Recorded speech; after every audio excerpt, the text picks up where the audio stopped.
Both of them pretty much, the battery died at the same time. And so when I replaced the battery in both, this one still continued to work.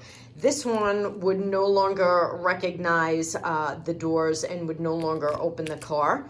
So I had to go to the Audi dealer for something else that John needed to fix the car.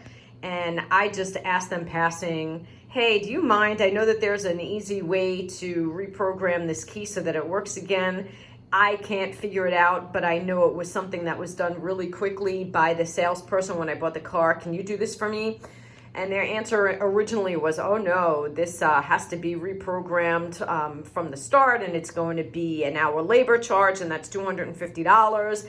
And long story short, I'm like, I don't think so. And there was a nice serviceman who just took me off to the side and showed me exactly what to do. And this only works if the key still starts the car. So the key's programmed for the car, it just no longer recognized, I guess, how to open the door. So the first thing that you had to do was you had to go into the car and you had to start it with the key that works and recognizes the door locks and everything. So you turn that key, that ignition, you start the car, and then you turn it off, and you're leaving this key very close by. Then what you do is you take this key and you start the car with this key, and you hit the close button twice and the open button twice, and then you turn the car off, and guess what?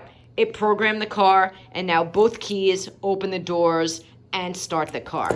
So hopefully I taught you all something today, and I did it a lot for myself as well, so that if this ever happens again, I remember how to do it.